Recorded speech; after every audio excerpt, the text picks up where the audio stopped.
Hey guys, welcome back. We're playing Vampire the Masquerade Coteries of New York. I still haven't figured out how to say that word, but it's fine. It's fine, don't worry about it.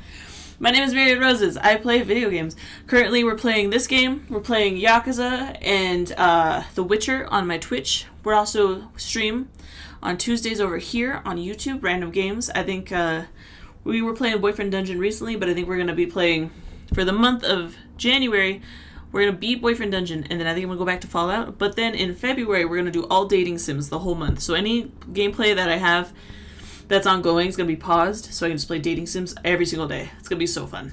So yeah, if you like my content, make sure to like, subscribe, give me a comment, tell me what you like, what you don't. Also, is this outfit more vampire? I feel like it is. I feel like it fits the form better. I don't know. What do you think? Anyways, let's continue. As you wake from your slumber and emerge from your haven for the night, you notice a familiar face on the other side of the street, standing on the corner and looking straight at you. It's Kaiser, God bless. I know someone named Kaiser, and I'm just like, what is that? Okay. It's Kaiser's lackey, whom you met recently, Jackie. He nods to you, encouraging you to approach. His hands are outside of his pockets, and he seems pretty relaxed. He's keeping an eye on the street, though, as if making sure you're alone. He smiles awkwardly when you approach. Evening, got something from you for our mutual friend. I want him to sound slimy. I hope it works. He produces a crumbled piece of paper from his jacket pocket and hands it to you. Read it, memorize it, then give it back here. It's a letter. The paper might be just a page ripped out of a spiral notebook, but the writings on it are exquisitely detailed and deliberate. It reads, Time to square your debt with me. Time to square your debt with me. Go to the wine shop at 232 Mulberry Street and ask for the 1812 Special Reserve Donatello. I don't even know how to say that last word, so I'm not going to try. When they tell you that they don't have it, say you're a Fidel Civodor... Oh my god, what? G. Those exact fucking words, and make sure you get the G right. I've lost his voice. It's gone. You'll get a bottle. Just take it and leave by saying grazie. Don't ask how much it is or anything else. Just walk out. When you have it, come back to Jackie Boy here and let him know. You done? Memorize that shit and hand it over. Didn't peg your boss for a letter kind of guy. It's an electronic communication, his whole shtick. Yeah, well, some things are better done the old-fashioned way. You about done with the letter? You note the phrases and addresses mentioned in the letter, then hand them back to Jackie. He immediately reaches for a lighter and burns the letter, putting it out ashes with his boot. So yeah, when you do the boss asks, come back here and I can tell you where to go next. I'll be in the alley over there, so find me when you have the item. Whatever it is, I don't know. And the boss made it extra clear that I shouldn't care, so I don't. See ya! He shuffles away and leaves you to pursue the lead from the letter. Time to pay a visit to Nolita. You arrive at the address mentioned in the note. Not counting local restaurant patrons, the street is mostly empty at the time of night. But curiously, the wine shop is still open. Inside, a small, middle-aged woman with curly hair stands behind a counter in front of a wall filled with wine bottles. There's a door at the back of the room with a small table and chair, occupied by a man in a black faux-lettered jacket, with slick, combed-back hair. He's reading a newspaper, but pauses as a little bell rings when you open the door. He takes a sip from a small steaming cup, then gets back to his broadsheet. Good evening. How can I help you? Meet direct. I would like a bottle of the 1821 Special Reserve Donatello, please. Let me check our stock. She seems to be looking through the database on the laptop sitting on the counter. She puts on a polite smile. I'm afraid we don't have that one at the moment. Sorry. Straight and simple. I am a fidèle servant de café magie. Ah, in that case, let me see if we have it in the back. Wait here, please. The woman leaves the counter and goes through the doors in the back. The man by the table pulls down his newspaper and takes another sip from the cup, washing it down with a gulp of water from the nearby glass. He tries to hide it, but there's no doubt he's watching you. About a minute passes. You remain silent and wait. Remind yourself that what Kaiser wrote in the letter, and keep quiet, patiently waiting for the woman to return from the back of the store. The man finishes his drinks and starts doodling on the newspaper, his eyes darting to you ever so often. The doors in the back of the store open, and the proprietor emerges with a small, unlabeled, squat bottle of crimson liquid. She gives you an apologetic smile. Scusi, sorry for taking so long. Turns out we did have it. She offers you the bottle and you reach out to grab it, but she retracts it. You do know what this is, don't you? I'll be taking this, thank you. You focus your blood and immediately see both the people in the shop focus intently on you and what you're about to say. I know exactly what this is, and I'm the right person to give it to. The woman gives you the bottle without hesitation. Grazie. Deciding you've pushed your luck far enough, you nod and exit the store. Then take a brisk walk to your car. Nobody follows you as you leave Nolita and drive back to your apartment. It takes you some time to find a parking spot, but you finally get out of the car and start looking for Jackie. He's not far from where you parted ways just under 2 hours ago. Got the goods? Sure do. Cool. Stand by. Gotta make the call. He takes a few more steps into a narrow space between two buildings and takes out the same high-tech phone you saw him carrying last time. Hey, boss. Yeah, they have it. Where do I point them to? Okay. Yeah, I'll tell them where to go. He puts the phone back in his pocket and turns back to you. Will it point? Half an hour, so you better step on it. See you around. With only a flippant salute, Jackie starts walking down the street. You make your way back to the car and drive. You had to push the speed limit to make it on time, but you're here. Willette's Point is quite a change of scenery. The place is a post-industrial dump, the nearby stadium notwithstanding. You stop your car once you realize that if you go any further down, the potholes will kill your chassis. You step out into one of those gashes in the asphalt, splashing in the ankle-deep water. Kaiser's limo is nowhere to be seen. In fact, the whole place is pretty much deserted, other than the apparent proprietor of a lonely bar, a middle-aged woman who just locking the place up. Yeah. I drank yesterday. We should be fine. Wait for Kaiser. You stay near your car and decide to wait. Kaiser must be on his way. Or, if he's not, and is instead playing one of his games, then you're not participating. You've got what he wants, let him come to you. The bright lights of a car pulling over down the road soon 10 minutes later catches your attention. It's a black limo. Kaiser is finally here, it would seem. Same as last time, the car door opens, but nobody comes out. You know the drill. This time, Kaiser is visible when you look inside. You sit down and close the door behind you. So, you pulled it off without a hitch, then. Give it here. You hand the bottle over to the Nosferatu. He uncorks it gently, takes a whiff, and puts the cork back in. Yeah, that's the stuff. See, that wasn't so hard, considering you get debt paid. Oh yeah, and also take this. It's what Langley wanted. He passes you an envelope with what feels like a thick card inside. Thank you, Mr. Kaiser. Yeah. I'll send Jackie over if I need anything else from you. No, how about that? Time for you to get out now. He waves you out of the car. With the envelope in hand, you get out, back onto the torn asphalt and decrepit surrounding. The limo slowly drives away. Finally, you can return to Sophie and bring her what she wanted. Gregory lets you in. You hear a shrill, unpleasant laugh, and you realize Sophie's having a guest over. He's the man from Elysium, the one with the glasses and good taste in suits. You didn't have the chance to talk to him last time you saw him. Ah, Lamar, so glad to see you. Tell me, did you two of you previously meet? The man doesn't wait for an answer. He approaches you with an energetic, almost dance-like step and puts out his hand. Thomas Arturo! Who fucking knows? I've heard about you. Pleasure. Thomas is a great source of gossip, an excellent conversationalist. I also have the prince's ear, which is the primary reason dear Miss Langley wished to speak with me tonight.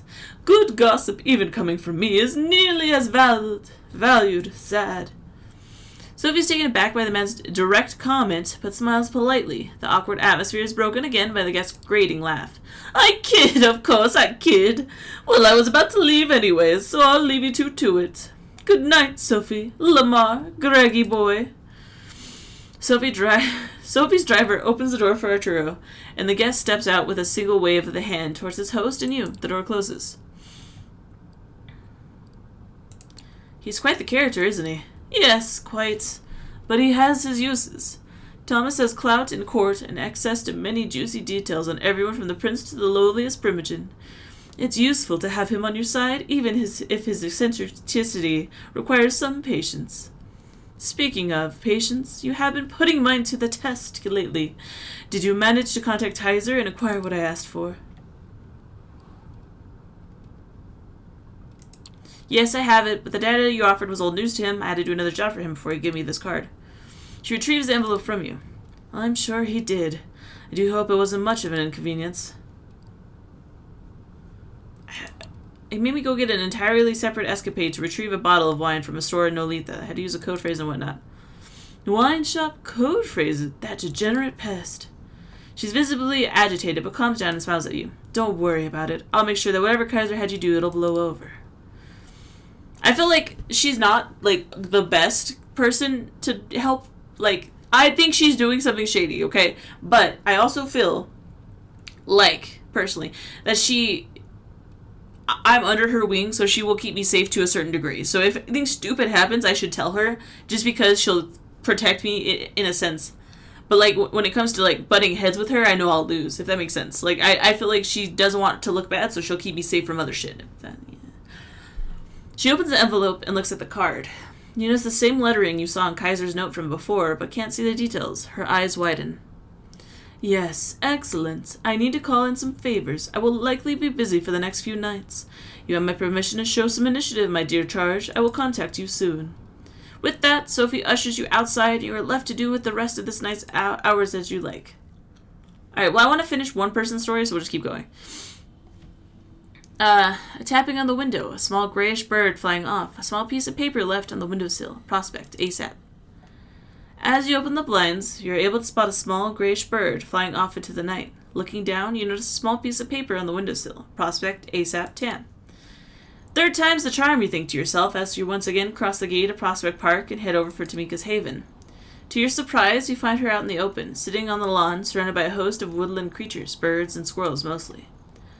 The critters each patiently await their turn as she flicks seeds at them. It looks almost whimsical in a twisted sort of way. Hey, you wanted to see me? Yeah, I did. She scatters the remaining seeds onto the grass and hops to her feet. I've been doing some digging. The Inquisition has a safe house up in Manhattan. I think that's where they're keeping him. The scarred one, I mean.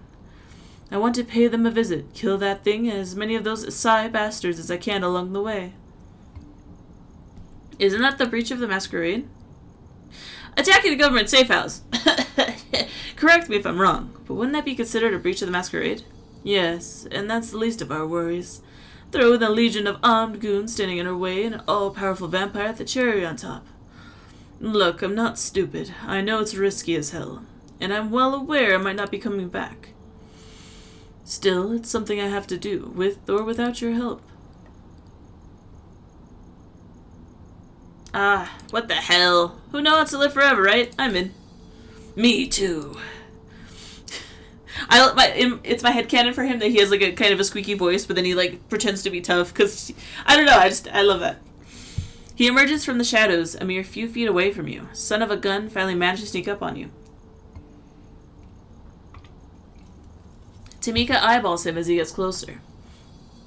You've seen that look before. She's clearly asserting her position, but this time it comes off as formality rather than actual challenge.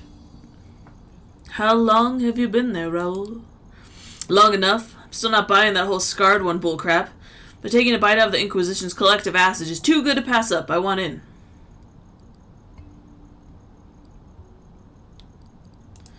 Call it the scarred one, Santa, or the Tooth Fairy. Just know that it's very real and very dangerous. Ugh, fine. Consider me fairly warned. Now, can we move this along? I'm itching to kill some sci-fucks. Come here. Lay down. Lay down. No, come here. Come here. Lay down. Sit. Lay down. Sit. Good boy. Good boy. Is that my baby? Huh? Is that Mama's baby?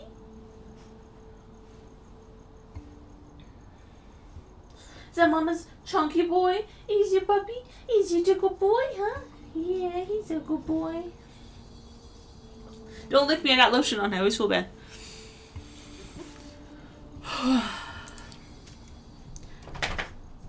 Tamika? I guess we could use the help. We'll need all the help we get. Yeah. He deserves to be there, to see the scarred one with his own eyes. Plus, my brother. Can be a pain in the ass, but he's one hell of a fighter. Come here. Lay down. Lay down. Lay down. Raoul nods, a smile creeping up from the corners of his mouth. It's barely visible, but you can tell it pleased him to no end. She might as well have rubbed his tummy. Glad we're all on the same page. I'm a cool guy, I wear sunglasses, and I don't look at explosions. Baby, chill out. You my good boy? You my good puppy? Huh? You good puppy? It's settled then, let's go. Fucking finally. God, stop it. No. No barks. No barks. Lay down. Good boy. No barks. Only lay. He barks less in here, so when I record he's in here, so it's like, but when he barks, it's like super loud. And with that, you leave the relative safety of Prospect Park, steeling yourself for things to come. As you get closer to your destination, you get the sneaking suspicion that Tamika's been pulling your leg. Following her lead, you take a turn from Broadway into Fort Tryon Park. It doesn't seem to make sense, you think to yourself. There's only one spot between here and the Hudson River, but it can't be, can it? Sure enough, as the stone facade of the Coteries comes into view, Tamika motions at you to keep out of sight. How the hell is this well-known tourist trap a hideout for the Second Inquisition? The Cloisters? Seriously? That's the Inquisition's safe house? Talk about hiding in plain sight, huh? This place used to be a lot of things. Now it serves as staging grounds for the Inquisition. If my sources are to be trusted, and they usually are, they're brought here for what they call processing. Doubt they'll keep him here for long, though. If you want to get to him, it's now or never. As if on cue, a group of armed guards walks out of the museum, pushing a gurney with a large steel container on top of it. As they wheel it out into the open, a truck approaches. The operatives. What? I don't. What's wrong with me?